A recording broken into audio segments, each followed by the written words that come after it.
à tous et bienvenue dans ce webinaire sur les réseaux sociaux niveau débutant.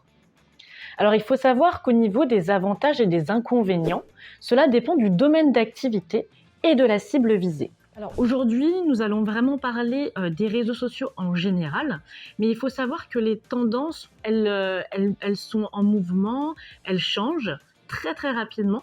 Donc il faut vraiment, c'est essentiel pour moi de surveiller les changements qui sont dans le paysage des médias sociaux. L'utilisation des médias sociaux en termes d'efficacité dépendent vraiment de la manière dont ils sont utilisés et gérés par la micro-entreprise. Avant toute chose, avant de choisir vos réseaux sociaux, il faut vraiment définir une stratégie à suivre. Alors moi, je pourrais vous donner un petit conseil, c'est de vraiment donner à chaque réseau social un sens et de le résumer en une phrase. Par exemple, nous allons utiliser Twitter pour le service après-vente et diminuer le nombre de mails et d'appels en interne. Autre exemple, nous allons mettre en place LinkedIn pour mettre en avant une politique d'entreprise et faire du recrutement, par exemple. Voilà, là vous avez deux exemples un peu plus concrets. Si vous ne parvenez pas à donner un ordre de mission à un réseau social, il faut se demander si votre présence est utile, tout simplement, sur celui-ci. Donc, se poser les bonnes questions. Ça ne sert à rien d'être sur tous les réseaux sociaux. Il faut vraiment trouver un ou deux, en tout cas quand vous commencez, réseaux sociaux qui sont impactants pour votre micro-entreprise et qui vont pouvoir vous faire avancer dans ce sens-là. En termes de réseaux sociaux, nous allons commencer par Facebook. Alors Facebook, ça vous permet de cibler donc les particuliers, autant les particuliers que les professionnels. Donc c'est vraiment une cible en B2B, B2C tout simplement. Donc si votre micro-entreprise est concernée, c'est vrai que Facebook peut être un média que vous pouvez utiliser et qui a du sens pour vous. Alors en termes d'avantages, je dirais que vous pouvez faire des publications variées, vous pouvez utiliser le texte, l'image, la vidéo. Donc ça, c'est très très bien pour Facebook. Vous pouvez également utiliser des publicités donc visées avec un public spécifique. Donc ça, c'est un autre avantage de Facebook. En inconvénient, je dirais que la portée organique diminue un peu plus que les autres réseaux sociaux. Et les utilisateurs, ils sont de plus en plus sélectifs quant au contenu qu'ils consomment. Donc, il faut faire attention à pouvoir se démarquer. Et du coup, quand je dis démarquer, on parle de concurrence. Et donc, du coup, en termes de concurrence, il faut faire attention parce qu'il y a beaucoup de concurrence et il faut pouvoir réussir à se démarquer de Facebook. Alors, nous allons parler de Twitter. Twitter permet de partager de l'actualité en direct, donc avec des messages courts, et on peut partager de la communication sur les actualités. Et en fait, les actualités qu'on partage, donc avec des messages courts, on peut les rediriger en fait vers des contenus un peu plus riches, donc avec un lien. Donc, ça peut permettre d'avoir un peu plus de trafic sur son site internet par exemple, ou sur d'autres supports que vous souhaitez mettre en avant. Donc l'avantage de Twitter, c'est principalement la diffusion rapide de messages courts. C'est excellent pour le service client, donc si vous en avez un, ça vous permet de diminuer un peu les mails et les appels en interne et que vous ayez une personne qui s'en occupe directement sur Twitter. Et ça vous permet d'avoir un engagement en temps réel. En termes d'inconvénients, je trouve que le message est assez limité. En fait, le message est assez limité parce qu'il est court, donc il faut vraiment être sur le vif. Et parfois, il peut y avoir aussi un risque de désinformation en raison de la rapidité de propagation de l'information. Maintenant, nous allons passer à Instagram. Alors, Instagram, ça vous permet de partager des photos et des vidéos qui sont accompagnées d'une légende. Donc, c'est vraiment, ça vous permet de partager des contenus visuels originaux, et de fédérer une communauté autour de vous. Donc, c'est vraiment un point très important à prendre sur Instagram.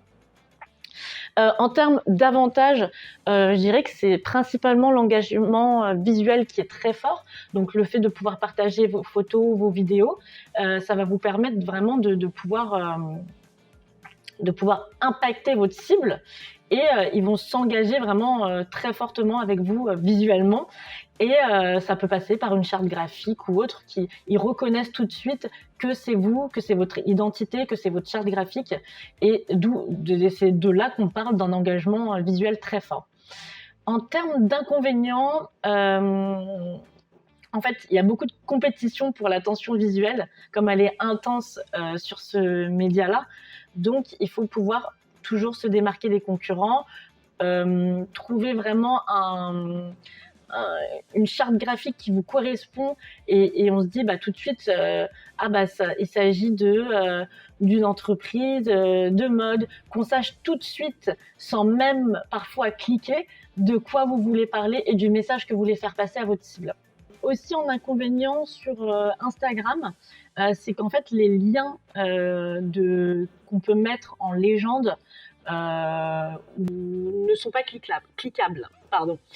Donc en fait vous êtes obligé de mettre vos liens en biographie. Donc la biographie, c'est la petite présentation que vous avez tout en haut dans votre profil Instagram. LinkedIn, c'est vraiment le réseau social par excellence pour les professionnels. Ça vous permet de partager l'actualité de l'entreprise, ça vous permet de faire de vos recrutements, de vraiment partager ce qui anime votre entreprise au quotidien. Donc c'est vraiment le réseau social par excellence dans le cadre professionnel, donc recrutement, publication d'offres d'emploi. Alors en termes d'avantages, c'est idéal pour le réseautage entre professionnels. Ça vous permet aussi d'avoir des prospects, de pouvoir démarcher un peu certains prospects ou des partenariats par exemple, et de partager du contenu en business to business. Donc ça, c'est vraiment les avantages de LinkedIn. En inconvénient, je dirais que par rapport aux autres réseaux sociaux, c'est un peu moins axé sur le divertissement. Donc, c'est un peu plus professionnel forcément. Donc, il faut rester quand même dans un cadre un peu plus limité. Et parfois, la portée organique, elle peut être assez limitée pour LinkedIn. Alors, Pinterest, on va parler un peu de Pinterest. Alors, Pinterest, c'est très peu connu parfois, mais je vais vous expliquer un peu de quoi on va parler. Donc, en fait, ça fonctionne sous forme de tableau.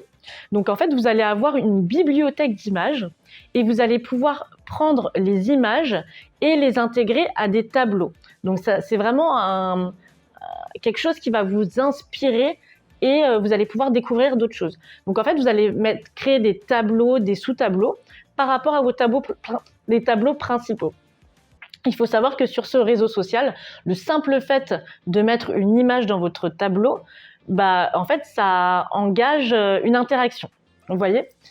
Donc, en termes d'avantages, je trouve que c'est parfait pour les entreprises où l'impact visuel est fort, comme la mode, les voyages, les restaurants, tout ce qui est food, c'est vraiment super pour Pinterest. Après, ça favorise, comme j'ai dit, la découverte, les inspirations. Donc c'est vraiment un très bon vecteur et c'est également excellent pour ramener sur le trafic sur le web. Donc par exemple, quelqu'un a enregistré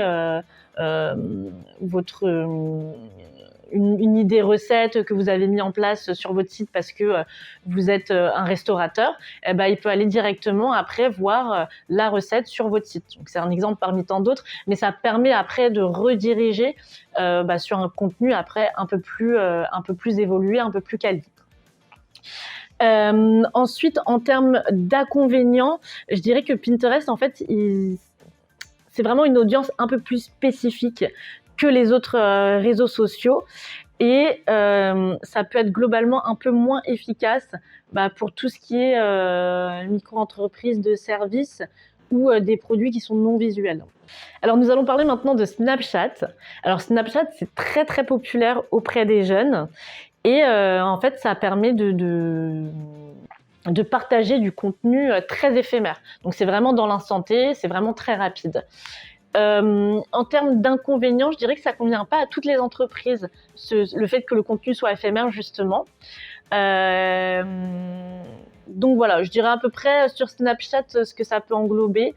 Et en fait, justement, le fait que les contenus soient éphémères, ça peut limiter la portée sur le long terme.